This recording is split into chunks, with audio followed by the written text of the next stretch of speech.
Bem-vindos ao DunaCast, o podcast do Duna Arrakis Brasil.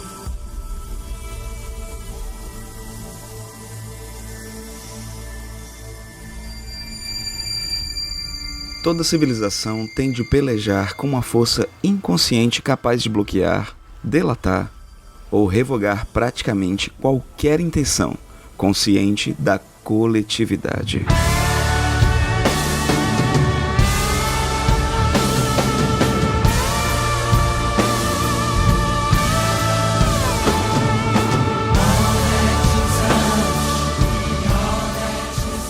Saudações, Framing, aqui Pascoal Naíbe. E aqui Hildon Oliver, e quem governa assume uma responsabilidade irrevogável pelos governados.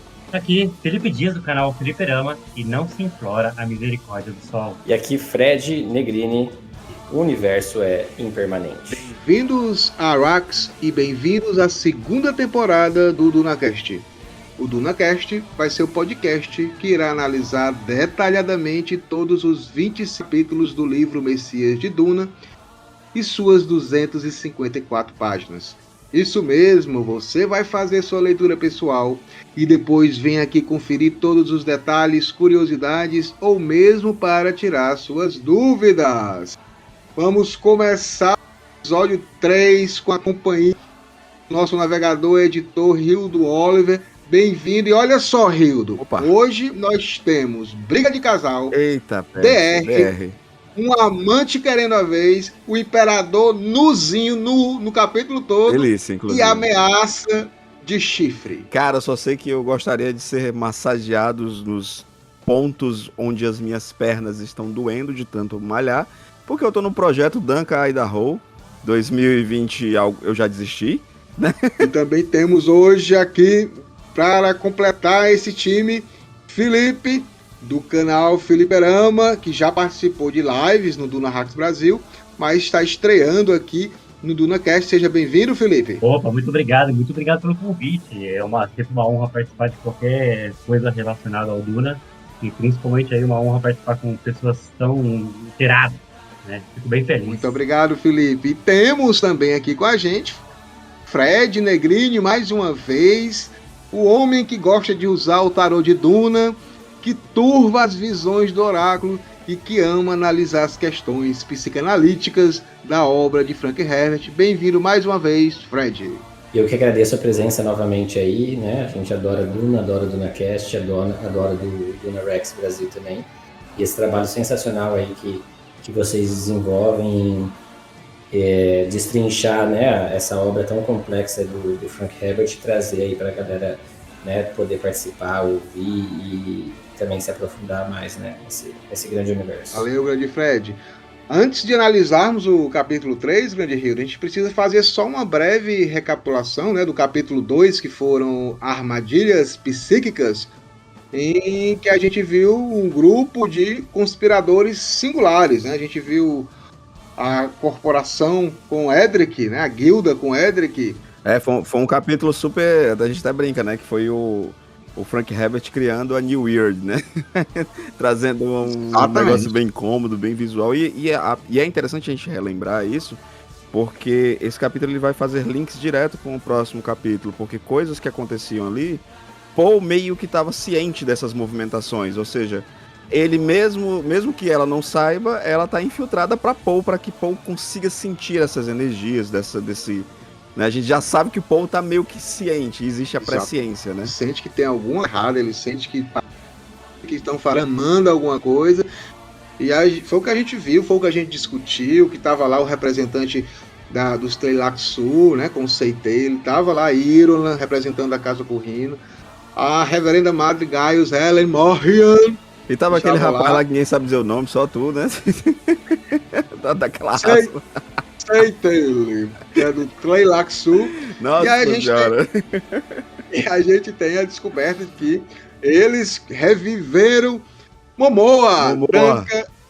Momoa. Vem, My Boy. O My Boy está de volta e vai ser dado de presente para o imperador, para Paul, com outro nome, né? Com Hate, né? Praticamente um golem, né, cara? Exatamente, um golem, né? O que será esse presente grego, né? Nossa, demais. Para pôr, vamos ver o que vai acontecer, né? Mas, antes de analisarmos agora o capítulo 3, vamos para Notícias do Império.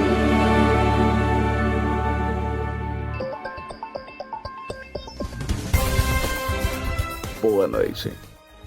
Esse é o Notícias do Império, aqui no Duna Hacks Brasil.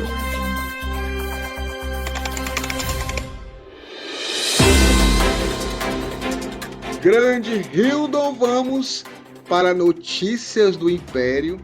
E eu gostaria que você falasse de uma novidade, uma coisa que você entende muito, que você domina, que eu aprendo continuamente com você.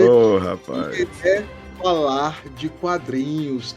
Duna tem novidade em quadrinhos, Hildon? Cara, tem novidade. Eu tô aqui tomando o meu café Fremen. Aqui, ó o barulhinho pra vocês. Se você quiser dar uma ajudinha nesse café Fremen e ficar mais não, eu fiz com a minha mesmo. Deixa eu fazer com a minha. Mas Páscoa, cara, vocês sabem que eu sou do universo dos quadrinhos, né? Sou ilustrador e tal. E o universo dos quadrinhos faz parte da minha vida. Eu fico muito feliz quando eu vejo, principalmente literaturas que eu curto sendo adaptadas, né? E tu tinha até conversado comigo que eles lançaram um preview, né? Que vai sair pela Boom Studios. Que é o do The Warders of Kelly, né? Very nice, agora você tá falando a minha língua. Que é do Brian Herbert, né? E também com a parceria com Kevin G. Anderson, que também é outro baita de um autor de sci-fi. Inclusive participou de novels de Star Wars. Fez aquele o Titan AI, né? Que até o Brasil, um cearense fez uma quadrinização. O nosso finado Al Rio fez um quadrinho sobre esse universo. E, cara, o mais maneiro é o ilustrador, né? O ilustrador desse preview que eu tava olhando aqui, que é o Francesco Montarino. O Francesco Montarino, eu já conheci o trabalho dele em Power Rangers, cara. Ele adaptou os quadrinhos do Power Rangers pra Boom Studios. Da mesma editora, né? Isso. Muito massa o passo dele. Inclusive, eu acho que o Brian, ele coloca os quadrinhos dele mais bonitos do que a própria graphic novel de Duna. Eu acho mais legal esses traços. Cara, eu curto a graphic novel do Duna, mas eu percebo assim, acho do Montarino, já tinha visto alguns trabalhos dele. Eu acho que se saiu uma coisa pela Pixel, foi muito aqui do trabalho dele, no Power Rangers. Sim. Mas eu acompanho na gringa e tal, no Comixology, e eu sempre gosto de ler porque eu curto essa expansão das ideias de Power Rangers. Você pegar um tokusatsu zoado e fazer uma expansão legal, eu curto. Tem gente que vai me matar a dizer isso, né?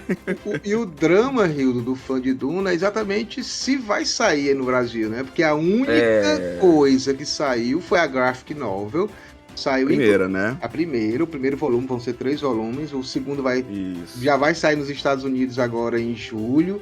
E o primeiro foi colocado aqui no mercado brasileiro pela editora Intrínseca. Cara, e eu tenho uma crítica, desculpa, Intrínseca, manda mimos, mas eu tenho uma crítica à Intrínseca, porque ela tem uma didática muito esquisita de publicação dos seus quadrinhos, né? Nos livros não, nos livros eles fazem um trabalho excepcional. Mas os quadrinhos, eles têm algumas propriedades intelectuais de quadrinhos muito interessantes, como o próprio Descender. O Descender, eu comprei agora, o segundo volume. Foi, lindo, cara, eu sou do Jeff Lemire. Então, assim, eu fico um pouco preocupado com algumas formas que eles fazem as publicações de quadrinhos deles, sabe? Então eu tô... né? O próprio Deus Americanos também, eles estão publicando, do Neil Gaiman, né? Que eu amo. Eu gostaria muito que a Aleph se aviasse, né, nesse caminho, mas com a graphic novel de Duna, que seria normal, né? Já que eles têm o direito do livro Duna, veio a Intrínseca, e vamos esperar. E Boom Studio também, Hildo, Brian Herbert, ele anunciou essa semana que a Boom Studio também, ela colocou 12... Foi uma história da House of Atreides, um livro do Brian Herbert. Foram 12 episódios, né? 12... Cara, esse é um livro do Brian que eu tenho muita curiosidade de ler. É muito massa, é muito legal. Todo mundo fala. Muito legal. E ele acabou assinando um contrato para também, em quadrinhos, a trilogia completa, que era a Casa Atreides, a Casa Harkonnen e a Casa Corrida. Então vai tudo virar HQ. Eu tenho as HQs aqui, e depois eles colocaram também em capa dura, então são 3 volumes em capa dura, eu já tô com eles aqui também. Já tá aqui em casa, guardadinho, lindinhos, pra poder... Depois eu posso me emprestar, se você quiser. Quero ver, tô curioso. Eu acho que são as novidades. A gente vai ter mais novidades, tá, pessoal? Daqui a pouco a gente vai voltar, retornar com a questão do padrinho, mas não vai ser padrinho, a gente vai mudar, tá? Vamos mudar de apoiador, e aí a gente vai sempre contar com o apoio de vocês pra gente continuar colocando o DunaCast semanalmente, com os episódios que vocês gostam de ouvir, curtem. E o pessoal gostou muito da treta lá da Lady Jéssica, viu, Júlio? Gostaram? Gostaram da treta. Eu tô aqui dizendo que eu sou Team Lady Jéssica sempre, eu e Pascoal, a gente sempre vai defender. O meu mop tá aqui do meu lado aqui, esperando eu passar esse rodaço para a Lady Jéssica. Exatamente, é perfeita ela, não tem falhas, não falem mal dela. Não, se ela errou, se Lady Jéssica errou, todos nós erramos, né? Quem somos nós para julgar o resto do sol? Passa o pano. Mas a gente volta agora, Rildo, para finalmente analisarmos o capítulo 3 de Messias de Duna.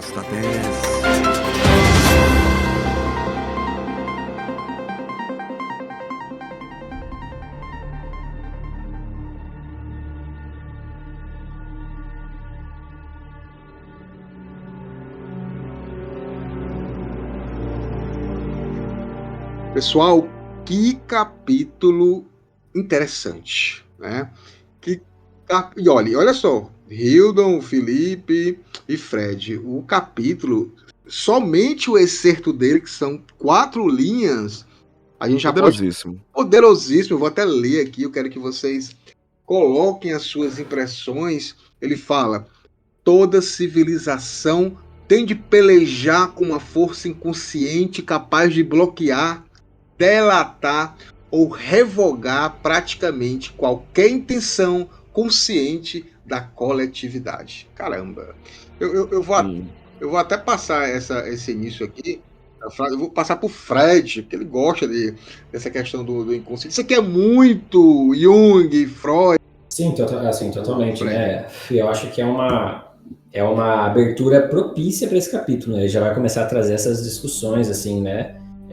O Paul vai, né, já dando um mini spoiler, né, ele vai questionar essas questões, né, a jihad e a presciência, né, e as tentativas dele, de fato, né, conscientes de impedirem essa guerra, né, essa violência, e exatamente o tanto que ele tenta impedir isso e o quanto essa coletividade inconsciente aí que busca, né, esse sangue, né, essa guerra e também a vingança, né? Com certeza. E uma coisa também bem interessante, e aí eu vou passar a bola pro Hildo, é essa questão, né, Hildo? Às vezes a gente pensa que tem o controle total do nosso corpo, do nosso ser, a gente acha que a gente domina, né, o que a gente quer fazer ou o que não quer fazer, e muitas vezes a vida, ela prega peças na gente, mostrando exatamente o contrário. Você pode estar ali querendo uma coisa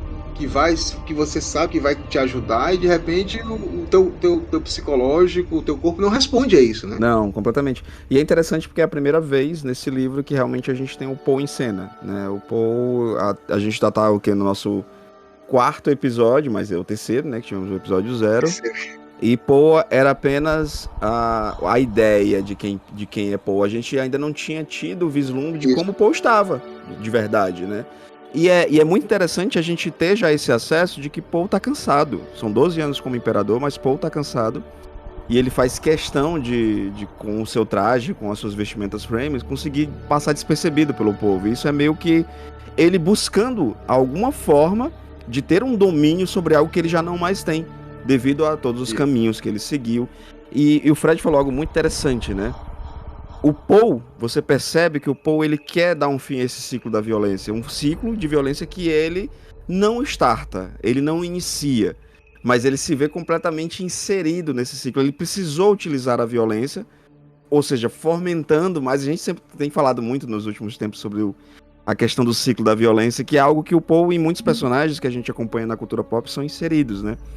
E você vê que é um Poe cansado, é um Poe que... E o capítulo, quando a gente for falar, ele termina com isso, ele termina com exaustão e a única certeza que esse cara tem na vida, né, cara? Isso eu adoro. Adoro essas nuances muito particulares, muito simples, muito mundanas. Apesar do livro começar com tramas e maquinações absurdas, ele ainda é muito mundano. O Poe ainda, apesar de ser o Kwisatz Haderach, ele ainda é um homem, ele ainda é um ser humano. E todo esse caminho que ele aceitou para si tá pesando, né? Certeza. E aí eu passo a bola pro Felipe na seguinte questão que o Hildon colocou. A gente vê o Poe voltando de uma caminhada anônima, né? Então, assim, de uma forma que ele parece que ele quer se sentir novamente, porque ao sair do personagem do Imperador e voltar a ser um simples Fremen da areia, do deserto, né, que pode caminhar, ele sente a liberdade, é como se fosse um passado que ele gostaria que retornasse, né, Felipe? Cara, uma coisa que eu gosto muito desse livro, só para uma introdução rápida, é a capacidade de síntese do Frank Herbert, porque eu acho que Princesa de Duna, ele sintetiza numa frase que me é ter tanta profundidade que eu fico até abismado. Então, essa é uma coisa que eu relendo aqui para fazer o podcast. Eu resgatei da minha memória. Agora, voltando à sua questão, é a seguinte: eu percebi algumas coisas interessantes em relação a o anonimato, fazendo ligação com o próprio enxerto, né? Porque ele, como indivíduo, ele quer estar ali na sua paz, se escondendo ali entre as pessoas, ficando feliz por não ser reconhecido, né? Ele é um grande lutador ali por muitos anos. E eu acho que esse momento me remete, talvez eu esteja me adiantando, a um outro momento do livro, onde ele fala sobre o desejo dele de realmente conseguir esse anonimato por muito mais tempo, e a gente vai lembrar disso nos próximos livros, né? Esse anonimato dele e essa concretização. Eu acho isso muito interessante, a maneira como é bom reler o livro sabendo de todo o conteúdo para você pegar esses detalhes. Cara, é isso. Continuando nessa linha, dessa questão do inconsciente, né, e tudo mais, e da violência, se a gente pensar, o que há de mais violento do que do que a gente chama de ego, né, desse lado consciente querer dominar todos os processos inconscientes, não só de nós, mas da própria natureza, dos ecossistemas e etc, né? O que há de mais violento do que isso, né? Então, esse movimento do inconsciente, ele tem a ver exatamente porque a gente tenta domar, né, o inconsciente, né? E isso lembra muito um ponto do primeiro filme. Eu acho que eles deram uma ênfase bem interessante para isso, né? Que quando o Paul tá na tempestade, né, junto com a Jessica, e ele tem aquela visão do James, né? E o James fala para ele, é uma coisa que não acontece, a gente sabe que não é o James que fala isso, né? Sim. No livro, mas é interessante porque eu acho que o Villeneuve conseguiu absorver bem, né, do livro, mas essa ideia de que você não pode entender o processo da vida parando ele e dominando ele, você tem que fluir com ele, né? Então o consciente precisa chegar em um termo com o inconsciente, né, para que essas decisões não sejam unilaterais, né, para que exista vazão, né, do inconsciente dentro do consciente e vice-versa. Isso é perfeito, porque a gente, com essa questão da razão, né, do que seria a razão contra o irracional, que a gente acaba chamando essa força maior que a gente não entende de racional, mas é exatamente uma das grandes coisas que a psicanálise trouxe para a gente, é que na realidade a razão que a gente pensa aqui no nosso cérebro, que controla, ela é a menor parte, né? A maior parte está com sentimentos, o corpo fala, é corporeidade. Então, assim, a gente não consegue controlar isso, né? A gente vê isso em várias situações. E você lembrou bem essa situação do filme, que exatamente ele fala, não adianta lutar contra essa força maior, que era a tempestade Coriolis lá na época. Mas você pode colocar como se fosse essa força maior dentro da gente. Então, né, se joga, e a gente vai até ver no decorrer desse capítulo uma conversa que ele tem com a Shani, que ele fica ouvindo indo, né? Desvencilhe-se, né? Segue adiante, segue o ritmo. E a gente sabe que para Poe, a gente vai entender um pouco mais, que é um pouco complicado. Mas, Hildon, Eu queria que você Oba. me dissesse como você fica imaginando o Imperador Deus. O Imperador Deus não, o Imperador Paul Muad'Dib. No seu, Deus daqui a vai pouco. virar um deus grego pelado. Não é, rapaz? Ele Pelado, passou esse peladinho. capítulo todo pelado, com seus. Exato. Ele se olhou lá no espelho, achou que estava bonito, esbelto. O que você achou dessa questão assim, do ego dele, de ficar se olhando e achando, eu sou gostoso ainda? Cara, isso eu tenho muita propriedade nesse sentimento, que é quando você sai da academia, e a academia ela é muito safada, né? Ela tem um espelho que te engana. E o espelho tem um grau, aí você se sente muito gostoso. Você diz, pô, como eu tô gostoso.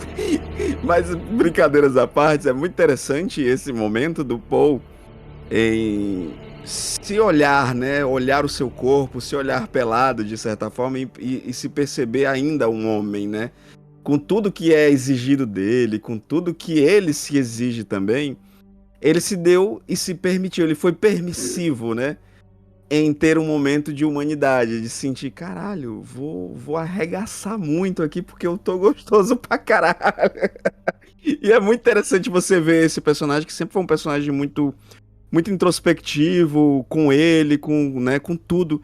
E a gente percebe, né, nesse diálogo, que é um diálogo riquíssimo, um diálogo maravilhoso, a gente percebe dele, desde o início ao fim, o quanto o Paul tá cansado, o quanto a jornada de Paul é dura pra ele, e quanto ele precisa desses momentos de humanidade, e quanto ele precisa dessa mulher, né? Como Shani resgata ele de formas absurdas. Essa mulher é quem salva ele, né? Isso é muito forte, cara. Eu acho interessante porque, primeiro ali, quando você tá nu, você tá despido, você tá entregue com você mesmo, né? Não tá escondido atrás de máscara, nem nada. Então é assim que ele tá com ela, com a Shani, porque tem aquele momento onde a Shani, eu não lembro a frase agora, mas ela manda nele, ela fala alguma coisa muito poderosa nele, aí ele até... É legal que até fala assim, imagina se ela falasse isso na frente do povo, as pessoas ficariam absurdas, então, né? a humildade do Paul naquele momento ali, despido literalmente, né? E a outra coisa... Mas tu imagina, Felipe, tu imagina o seguinte, né? Você é esse imperador altivo que venceu batalhas, está no meio de uma jihad absurda, e você precisa ser esse cara, e de repente você tem um lugar de conforto em que você pode estar nu, em que você pode ser frágil e que você pode ser dominado, porque às vezes a gente tem essa necessidade de ser frágil, cara, e isso é muito foda, porque em poucas palavras o Frank Herbert mostra pra gente o quanto o Paul precisa ser frágil em algum momento da vida dele. E ele se permite essa fragilidade com Shani. Exato, a Shani, a pessoa que ele mais confia nesse mundo inteiro, a pessoa com quem ele quer ter filhos, né? Ele não quer ter ele quer ter filho com elas, e ele é o Paul, né? Na verdade, ali ele é o Paul, ele não é Muad'Dib, ele não é nada, ele é o Paul, né? E a outra coisa que eu fiquei pensando, rapidinho, sobre ele nu, ele não tomou café, né? Ele é muito esperto, porque vai que ele derrama no corpo. O café quente. Pô, tomar café pelado não dá, gente. Né? Exatamente. Mas olha só, Fred, uma coisa que o Hildo falou que é muito interessante também é que a gente exige muito do Paul. Lembrem-se que o Paul venceu aquela batalha lá com os Fremen com 18 anos. Então passa-se 12 anos, ele tá com 30 anos. Então assim, o único momento de felicidade que o Paul tem é com a Shani. O único, né? O que faz ele continuar é só esses momentos, Fred. Aí eu queria que tu me falasse um pouco também sobre... Dá para notar também que existe uma tensão sexual, né? Porque quando o Paul tá ali, né, tá nu, ele dá uma olhadinha assim pra Shani e lembra dela mais novinha, ela faz lá algum tipo de movimento para se abaixa lá pra colocar o café. Cara, desculpa, mas eu preciso dizer que é uma das coisas mais poéticas que eu já vi na minha vida, de você chamar, né? O cara precisa até ler, porque eles chamam as rugas, né? Ele diz assim, eu só consigo observar olhando bem. Tem um termo maravilhoso. Você lembra, Pascoal, qual é o termo? Rastros na areia. É o rastro de areia. Desculpa até o palavrão, mas vai tomar no cu, cara. Que negócio lindo da porra, sabe? O Shai Hulud do Paul ali, cara, trincou forte. E você sentiu essa tensão aí sexual? Dá pra perceber, claro, com certeza, né? Mas antes, assim, eu queria falar algo que só comentar que vocês estavam falando, né, dessa questão de que o Paul pode ser, digamos assim, ele mesmo com a Chani. Ele não tem que vestir essa imagem que foi projetada nele, que ele mesmo fala sobre isso aqui, né?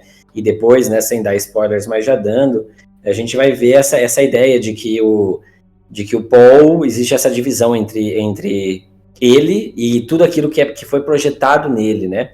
E que ele não quer, né? Ninguém perguntou para ele, você quer ser esse Messias, você quer ser esse Salvador, né? Por ele estava de boa vivendo com a Chani e curtindo a vida, né? Mas essa imagem meio que foi jogada, né?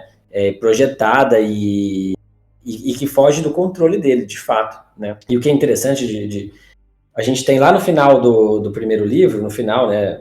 Bem perto do final, quando o Paul toma a água da vida, né? E sobrevive. E ali ele declara exatamente o fato de que ele não é só um homem no sentido de gênero, né? Ele mostra a relação do arquétipo que a gente chama culturalmente de feminino, do arquétipo que a gente chama de masculino, e quando a Jéssica pergunta, né, você toma ou você dá, né, e ele fala os dois, né, eu não posso tomar sem dar e não posso dar sem tomar, né, então esse lado dele mais frágil, mais amoroso, né, mais cuidador, que ele pode demonstrar com a Chani, né, e com alguns dos súditos dele ele demonstra isso também, mas não é todo mundo que conhece esse lado, só conhece o lado dele, de fato um macho alfa que domina tudo e a tudo toma porque ele é um imperador, né? E ele precisa ser assim, né? Devido ao status dele, ao cargo que ele tá, o lugar que ele tá, as maquinações que ele sabe que tá vivendo o tempo inteiro. Ele precisa ser assim, né?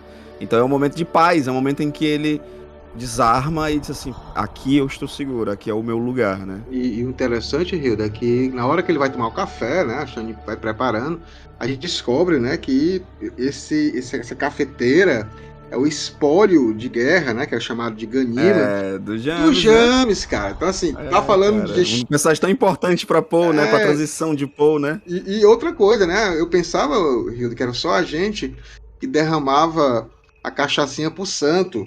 Mas aqui eles fazem um café para 3 xícaras. Um para Paul, um para Chani e um para os donos que estavam ali daquela coisa. Então, acho bem legal, né? E aí... Simbólico, né? Porque a gente sabe o quanto essa transição de Paul no deserto, né? E essa relação esquisitíssima e ao mesmo tempo fraternal né? Que ele tinha com James, sem conhecer James, né, cara? É verdade. E assim... é uma batalha que as consequências dela que fez eu pular da cadeira, assim, pela profundidade, complexidade, né? Tipo, e como ela segue isso ao longo da vida. E isso do café me chamou muita atenção mesmo. Não liguei a cachaçinha pro santo, não fiz essa ligação, mas me chamou a atenção pelo respeito, porque quando ele derrama lágrima ele tá derramando lágrima por uma água por um dos nossos, né? E agora resgatou todo aquele sentimento do livro também. Sabe por quê, Felipe? Porque esse é um capítulo que a gente já não via Paul assim há muito tempo. A gente já não via Paul humano há muito tempo. Né? A gente tá certo que a gente tá apenas no terceiro capítulo de um livro, né? Mas Paul deixou de ser aquele Paul, né? Aquele Paul humano, porque ele precisou deixar de ser. E a gente sabe o quanto, às vezes, algumas cargas que a gente carrega na vida da gente são pesadas demais. E a gente precisa ser frágil. E fazia tempo que a gente não via esse Paul frágil, que remete ao passado dele, que remete às modificações, a momentos importantes, e a gente tá vendo essa fragilidade na carne, né? Isso, e pra fechar essa primeira parte, eu vou até passar pro Fred, mas eu queria só colocar, que você falou bem, né, achando essa fragilidade. Em dado momento, ele do avô que morreu na tourada, né, pra poder divertir essa população, e fala que quem governa assume uma responsabilidade irrevogável pelos governados. Você é um fazendeiro. Isso exige, em certos momentos, um ato de amor altruísta que talvez pareça apenas divertido para aqueles a quem você governa. E vale lembrar que a maior fonte de renda de Cálida no início era exatamente a agricultura, né? Com arroz punde que eles faziam, que eles vendiam, depois que foi ampliando e foi se tornando uma casa maior. Mas, Fred, o que é que tu acha dessas questões que estão vindo para o Paul nessa primeira parte, a gente finalizar essa primeira parte, de recordações de um passado em que os Atreides tinham um código de honra, em que ele não está cumprindo nada, ele falou que soltou os lobos entre as ovelhas. Como é que isso está trabalhando no psicológico dele? Eu acho que isso tudo ecoa exatamente essa relação com o James. Então foi bem importante vocês trazerem, né, eu acho, porque eu acho que é um momento bem baque, assim, na vida dele, de que ele tem que matar alguém, um outro ser humano, né, e um ser humano que seria um aliado, né, em que ele não pode demonstrar essa fragilidade que ele tem, né, e que ele sabe que ele tem, que ele é consciente de si mesmo, dessa parte dele, né, mas essa sociedade, né, construída pelo Herbert aí nesse momento é uma sociedade extremamente patriarcal, né, masculina, violenta, beligerante, né, e extremamente controladora dos próprios processos da natureza, né. Então, ali ele não pode fluir, né, ele tem que controlar. E aí ele vai vendo quanto só controlar, né, causa danos não só a ele, mas a todas as pessoas que são seus súditos, né, e que ele não queria que fosse assim. Então ele vai entrando nesses dilemas e nesses paradoxos, né.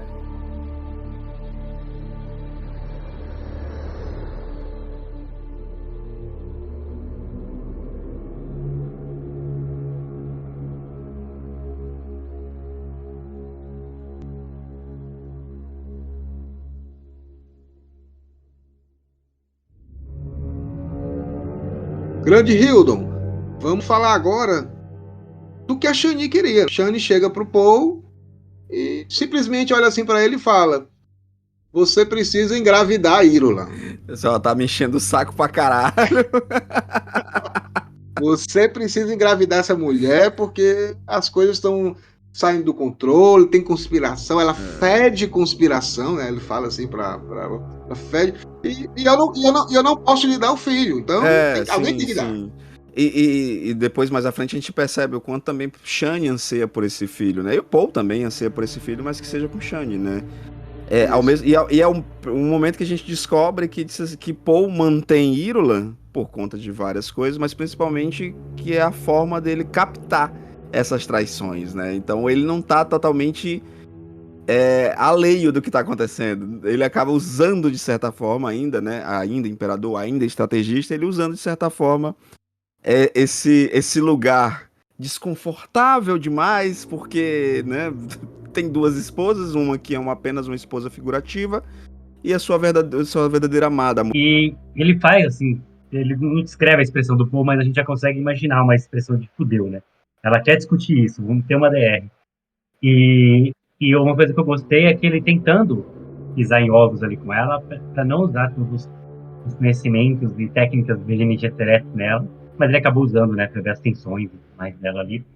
E eu acho assim que é tão poderoso esse diálogo, de modo geral, porque ela, como vocês falaram, não quer um filho para Irulan parar de ser um saco, e ele só quer voltado para o amor, né? E isso me remete exatamente à própria Jéssica gerando pouco, indo contra todos os desejos das Bene Gesserit para poder fazer o Paul e entregar um filho homem pro Leto, porque por amor também, né? Então eu fiz essa ligação por causa disso, assim. E provavelmente esse conhecimento e esse desejo do Paul veio pelo que ele aprendeu com a mãe dele. Não foi fácil, viu, pra Shani falar isso, porque teria que ser no método natural, né? Tinha que ir lá com ele, porque é proibido, as Bene Gesserit não usam lá inseminação artificial. Mas pra gente encerrar um pouco essa DR inicial aqui da Shani com o Paul, a gente vai falar um pouquinho da Irulan, mas eu queria só saber do Fred, que nesse momento, né, o Paul, ele conversando com a Shani, ele fala que cada vez mais está difícil ele ver o futuro. Né? Ele está preso lá numa visão, ele não consegue ter acesso àquele futuro como ele tinha. Ele disse que o esforço agora pode até tirar a vida dele. Então, mostrando que ele está chegante, né? Já mostram uma das grandes sacadas assim da série, né, que é o paradoxo da presciência, que também é uma metáfora que ele faz com o princípio de incerteza do Heisenberg, né? Mas que é exatamente essa ideia de que o ato de observar, né,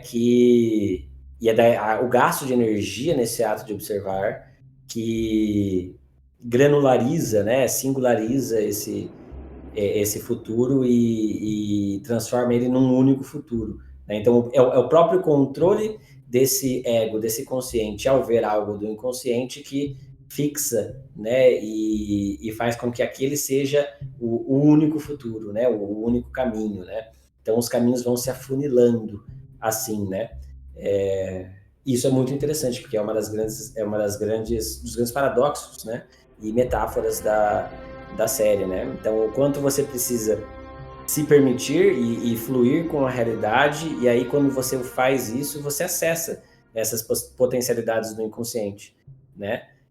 Mas, no entanto, no próprio ato de observar, você pode se prender, né, nesses futuros assim projetados, não só por si, mas pelo inconsciente, né? Isso é muito legal, né? Assim, a teia, como fosse ele fala aqui, né? A teia do futuro que ele não consegue mais sair, vai ter que seguir aquilo ali e não tem mais nenhum tipo de alternativa. Mas essa DR só começou porque o Paul teve uma conversa antes com a Irulan. E aqui, quando ele vai conversar com a Irulan, é interessante que aparece a Hara. Gente, aparece a Hara, que é a esposa do James, que agora é a esposa do Stilgar. Isso. Então é muito legal também essa simbologia de ter o James sendo lembrado e a Hara, o lado feminino, né, desse modo de vida anterior do Paul. E ela aparece, e aí ela apresenta a Irulan. A Irulan entra lá no salão de conversas da família. E aí, Hildon, começa olha só, a Irulan é aquela Bene Gesserit que não fez o curso direito, Hildon. Ela fez a distância. Ela fez a distância AD. Ela foi formada na pandemia. E a EAD, assim, não teve muito acesso a algumas coisas. E ela é uma péssima Bene Gesserit. Ela fica. Né? Então, quando o Paul vai conversar com ela, ele se diverte assim, com ela um pouco, porque ela não consegue esconder, né? É mais interessante você ver o incômodo do Paul em ter que lidar com esse assunto com a Shani. Mas mais pelo sentimento que ele tem pela Shani, sabe que esse assunto é desagradável pra ele, mas quando chega a Irulan, é tipo assim, porra, agora eu vou rir pra caralho, porque... E bicho, é cruel, vamos ser honestos, é cruel, sabe? Não, mas olha só, ele tá lá, imagina a gente aqui, ele sabe que a mulher dele tá ouvindo escondida, a gente descobriu que a Shani tava ouvindo. Ele vai ser o cabra mais frio e intolerante com essa outra mulher pra não deixar nenhuma assim, brecha de dizer assim, por que você foi bonzinho com ela? Por que você tá conversando? Porque, pô, além de ser o Kwisatz Haderach, ser o imperador, ser o deus, o futuro deus, ele aprendeu a máxima de que você quer estar certo ou quer ser feliz? Ele quer ser feliz. E olha, eu vou perguntar pro Felipe, e aí a Irulan chega pro imperador e fala assim, olha, gritando, se for necessário, encontrarei outro pai para meu filho, vou botar chifres em sua testa e quero ver você ter a audácia de me denunciar. Aqui no Ceará, Irulan praticamente disse que ia mandar ele pro Zé Walter. Um bairro conhecido como Bairro dos Cornos. Felipe, o que é que você acha aí dessa ameaça de o imperador virar corno? Funciona? Cara, eu acho mais interessante. Eu acho mais interessante não a ameaça, porque a gente viu o que ele faz. Então vai, né? Tipo, fica com quem você quiser, mas não me dê filho, senão eu te mato. E ainda é violento com ela nesse nível, né? Porque... Mas eu achei muito interessante, isso já foi discutido aqui, né? Sobre o casamento deles são fachada, é completamente ilusório, né? E ele não liga mesmo, vai transar com quem você quiser, desde que não me dê filhos, assim. E nesse caso, acho que nem chega a ser um corno, apesar da grande ameaça, né, dela. E Fred, olha só que legal, quando ele tá conversando com ela, né? E ela acha, você é cruel, né? Aí ele fala, eu sou cruel, assim, o destino a escolheu, seu pai a escolheu, as Bene Gesserit escolheram, a guilda escolheu. Isso tem muito a ver também com o que ele tá passando, né? Quando ela chega dizendo que é injusto, que a vida não foi justa, ele começa a pensar que a vida dele é que não é justa, né? Ele que não escolheu nada, né, Fred? Exatamente, né? E mostra como eles, filhos de nobres, né? que já nasceram nesse grande esquema de corrupção e de armadilhas, né, e de planos dentro de planos. Eles não têm o poder de viver a vida deles, né? Eles não têm essa liberdade, né? A vida deles já foi predestinada pelas funções sociais que lhes foram incumbidas e etc, né? Então, eles não têm o poder sobre eles mesmos, né? E ele deixa isso claro, não é só você, Irulan, que não tem o poder sobre você mesmo, eu também não tenho poder sobre eu mesmo. E olha só, Rio, lembrando, né, que a Irulan lá em Duna, a gente teve um excerto em que ela diz que o próprio pai dela tentou matar ela e a irmã dela. Então, para você ver o nível de tramas que essa pessoa deve estar envolvida, né? Então, não é uma princesinha lindinha querendo o bem. Não. E é por isso e você vê que Paul tem justamente essa problemática. Ele diz assim, eu não posso ter um herdeiro com essa mulher, né?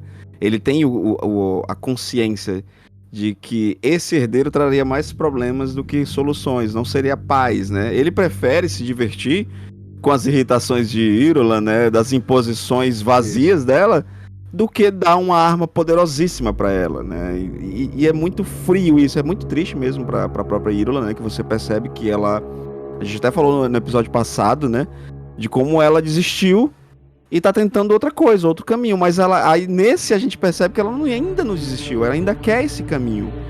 E é doloroso, cara. É muito triste, é muito doloroso, mas Paul sabe que não pode dar essa arma pra Irulan, né? E eu acho também legal, porque o Paul trata muito mal, eu acho que tem tudo a ver da Shani tá ouvindo. Não a ama, né? E aí ele acaba sendo realmente a ameaça dela de morte, mas tem uma parte que ele fala assim, para ela tramar é algo tão natural quanto escrever suas histórias imbecis. Aí eu acho legal que a Shani fala, não são imbecis, meu amor. Vai passar também do ponto, né? Não são histórias imbecis. Ela não é também uma estúpida, uma qualquer, né? Então eu acho legal também essa consciência dela. Shani não menospreza, né, Irulan, em nenhum momento. Ela sabe do poder, mesmo ela sendo, às vezes, você percebe que ela ainda não é uma Bene Gesserit de verdade. Isso. Né? Mas Shani, no final das contas, Shani não menospreza essa mulher. E ela tem esse sentimento, essa cumplicidade de entender que essa mulher tem o seu sofrimento, tem a sua dor, né, cara? Eu acho o Shani um personagem fabuloso por conta desse link, de se linkar com o outro, mesmo que o outro esteja do outro lado da rua, né? Esteja do outro lado da parede de escudos, né, de alguma forma. E a Shani inteligentíssima, o Paul até descreve aqui que ela sabe de cor as fraquezas de cada um dos inimigos, os nomes, é uma pessoa que é altamente desenvolvida nesse ponto e uma aliada fiel e um amor eterno para Paul.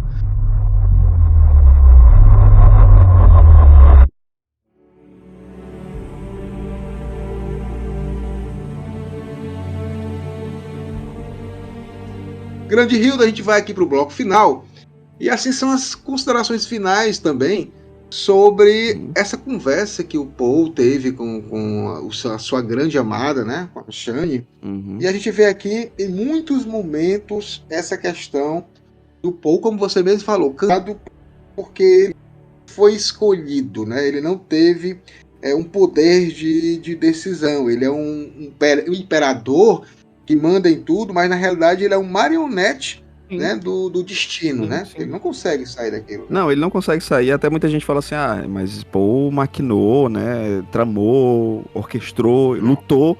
Disse assim, mas Paul foi introduzido nesse ciclo da violência, né? Ele precisou para sobreviver. Paul, é como a gente fala, quando eu digo que a gente diz que passa pano pra Jéssica, é porque ela é sobrevivente, assim como Paul é sobrevivente.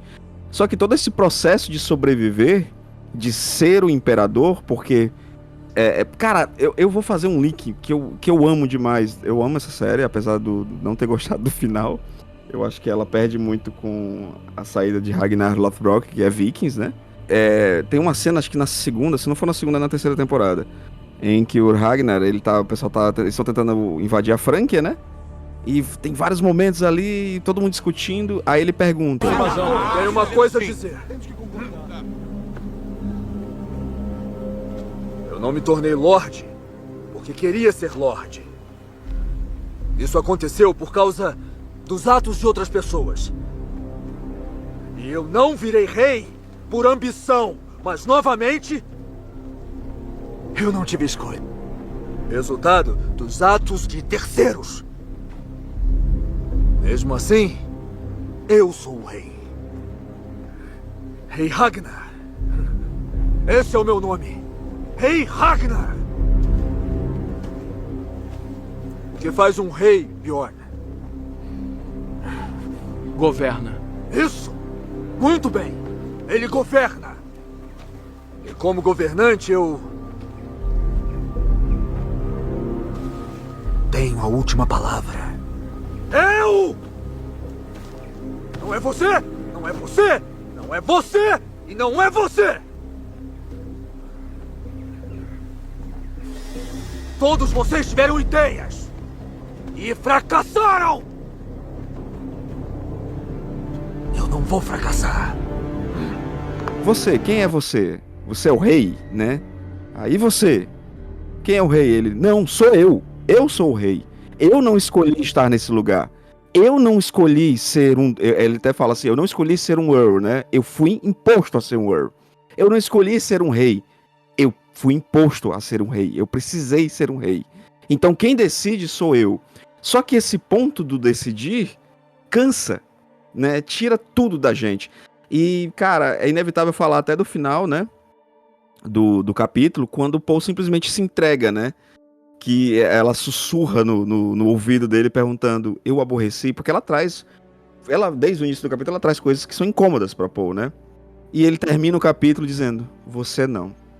Ah, você não. Ou seja, é o único porto seguro desse cara, né? O único momento que ele pode ser Paul. É interessante, eu ia comentar que a gente falou que a Irulana escreve e tudo mais, e é até engraçado que, se eu não me engano, tem um excerto no primeiro livro, que é um excerto que eu uso na minha pesquisa, que é a Irulana documentando e o Paul falando, né? Nós estamos fadados a repetir a violência dos nossos ancestrais, né? Então, ele foi destinado a isso, né?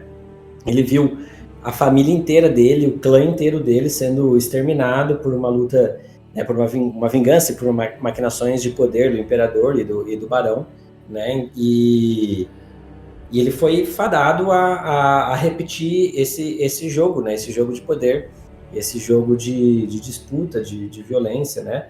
E é legal falar que foi a própria Irulan que documenta isso, né? E Fred, é muito doido quando a gente para pra pensar que, por exemplo, tudo que Paul passa é por dois únicos simples motivos: ganância e medo. O imperador tinha medo do quem o Duque Leto poderia ser. Por puro medo. Duque Leto nem queria ser, mas ele achou que poderia ser. E ganância, né, pelos recursos, né? Cara, e ele percebe o quanto essas forças, né, são existentes na humanidade, no caso, no universo de Duna também, e quanto ele precisa lutar com coisas que são primais, são primordiais, estão intrínsecos, não é algo que eu posso lutar contra porque simplesmente vem o desejo, o medo e a ganância, é algo que está intrínseco em todos nós, né? Não, e algo importante que eu vou até passar para o Felipe, para ele também conversar um pouco sobre isso, é sobre essa questão de não conseguir evitar o jihad, que é importantíssimo isso, né? Porque ele fala aqui, ela fala, vamos embora, você pode sair. Não, se eu sair agora, mesmo que morresse agora, esse jihad iria continuar em meu nome. Então, uma das coisas bem legais que o Frank Herbert traz, e ele era muito influenciado realmente pela questão da psicanálise, por Freud e Jung. O Jung e o Fred conhecem mais. O Freud tem muito essa questão, ele fala, vez ou outra, que existe tipo também e aí o Eric Fromm também fala do inconsciente social, gente, que é tipo assim, dentro da humanidade, né, cada local ele tem regras sociais a serem cumpridas, né? Então, e aquele povo, ele nunca vai ser igual a um povo. O brasileiro nunca vai ser igual ao inglês. A gente não sabe o que aquele povo inglês passou, que é muito diferente da nossa.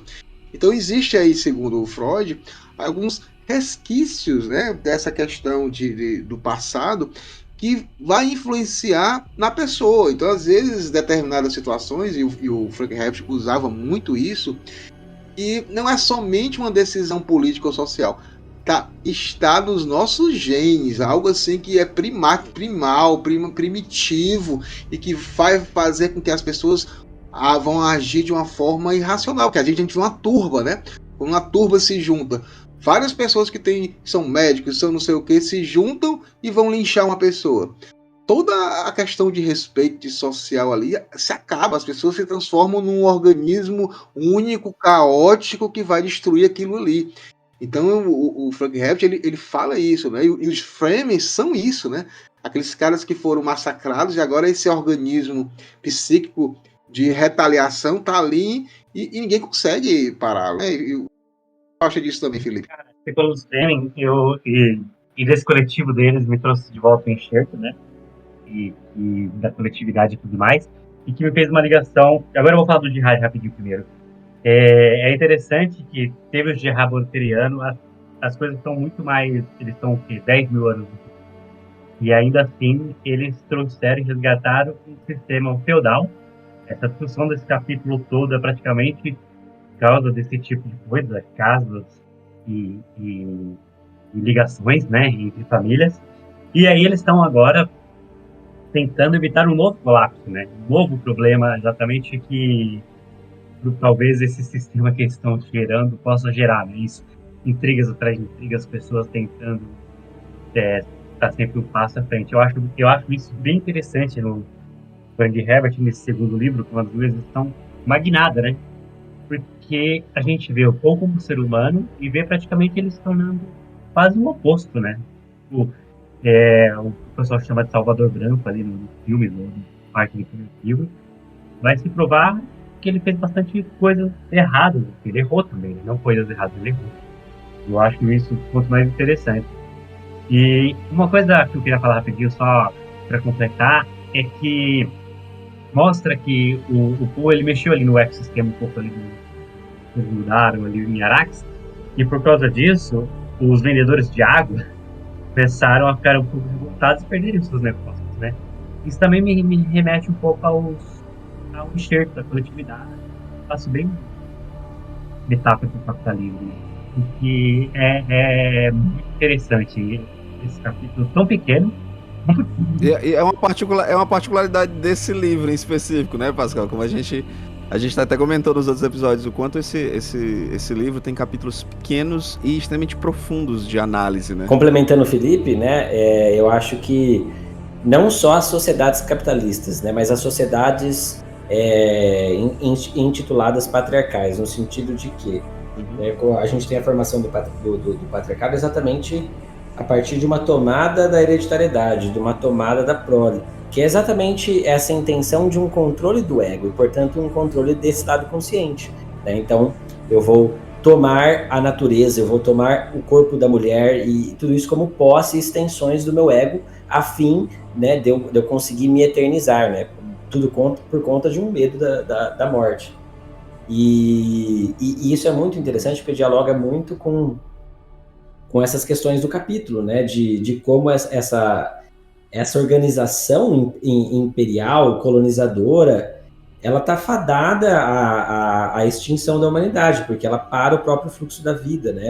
Ela tenta domar e controlar o inconsciente. E quando você faz isso, o inconsciente volta, né? Explodindo 10 vezes mais forte do que a própria tentativa de controle. Vamos agora para as nossas considerações finais.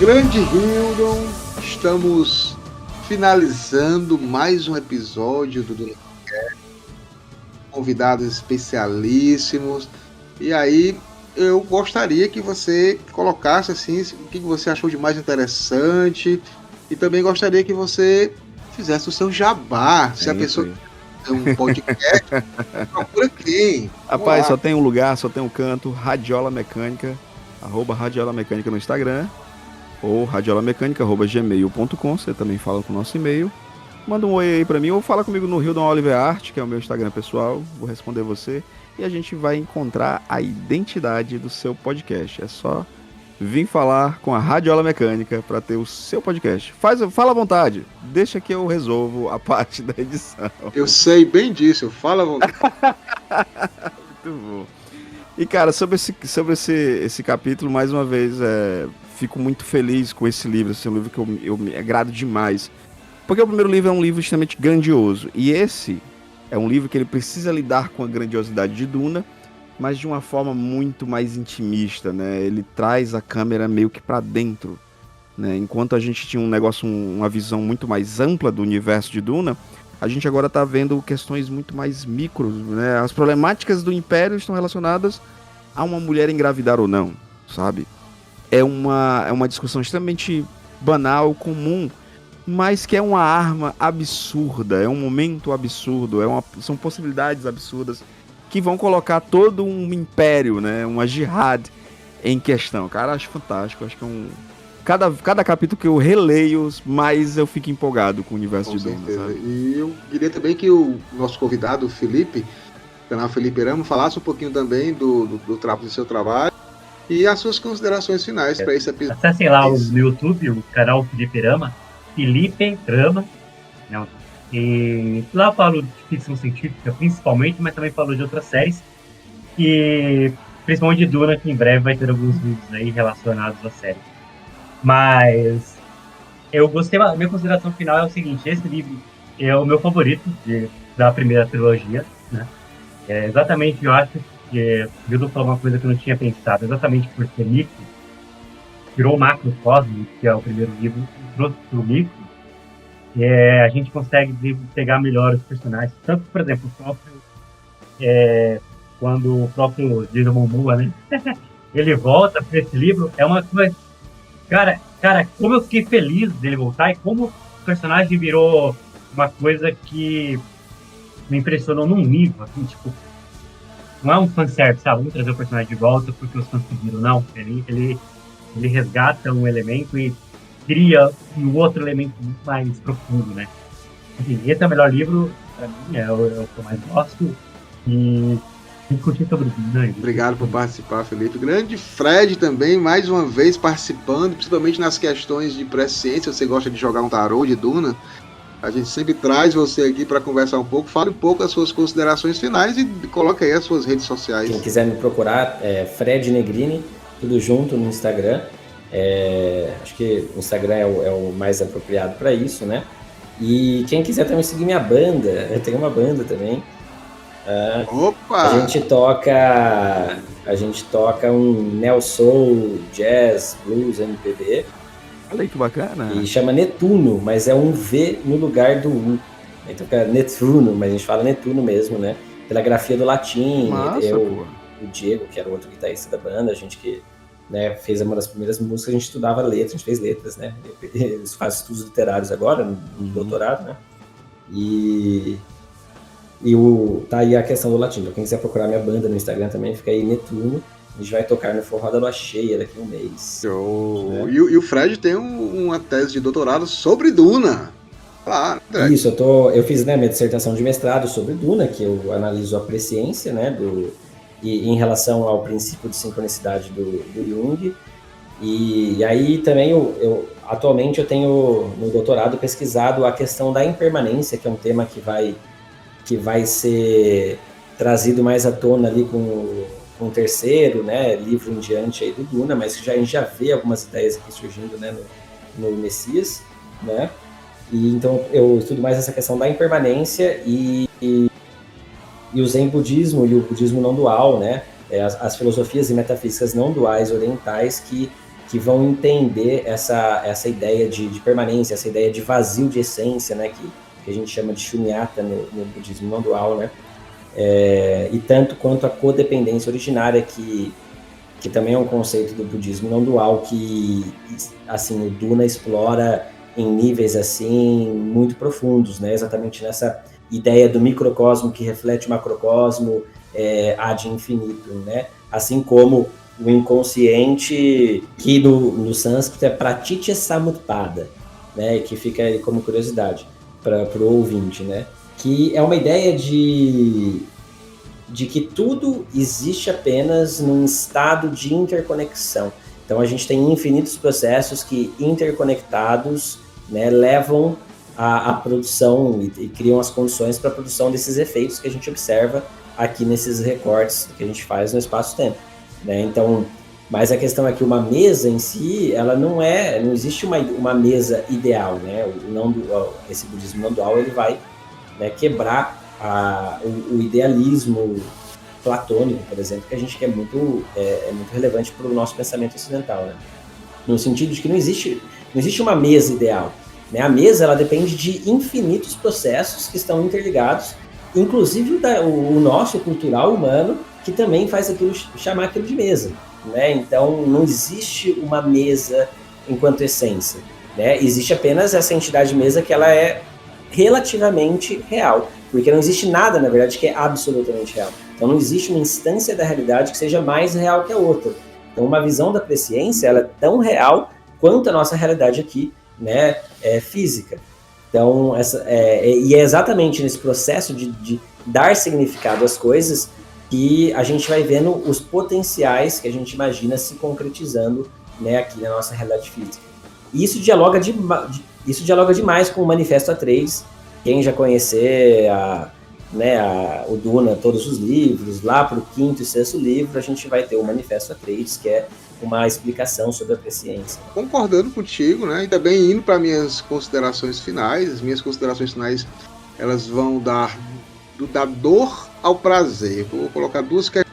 Uma questão que me assustou muito, é como a gente sabe, a gente lê aqui o livro capítulo a capítulo, eu não sei o que vai acontecer nos próximos capítulos, mas o Paul lembra-se de uma visão em que ele vê Fremen que desfilavam por uma abertura no paredão de rocha alta, carregavam um fardo comprido e envolto em tecido. E Paul se ouviu dizer na visão: foi sobretudo uma delícia, mas você foi a maior de todas as delícias. Me arrepia que tio Frank, eu acho que a Shani, tio Frank querendo matar a Shani nessa visão, eu não aceito desde já, mas isso aí me deixou. E termina com Paul fechando as luzes, Hildon, e seguindo, ouvindo os hidroanéis de Chani no escuro, tateando, se guiando para o seu amor, e vão terminar essa noite com muito love. Aí vai subir só o coro. Chairuda. Exatamente.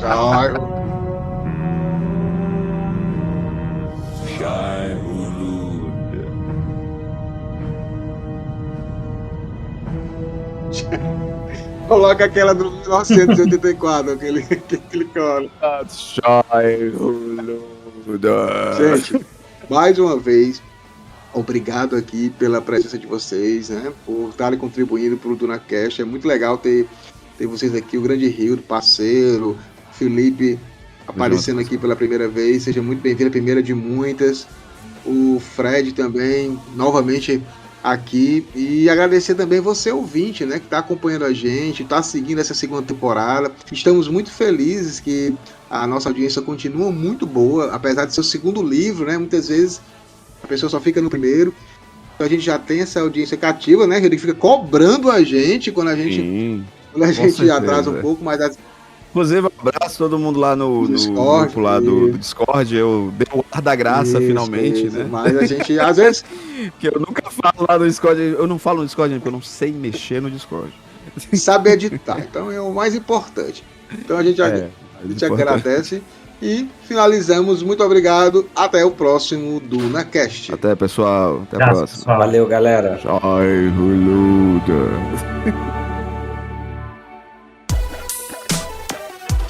Esse podcast é editado por Radiola Mecânica. radiolamecânica@gmail.com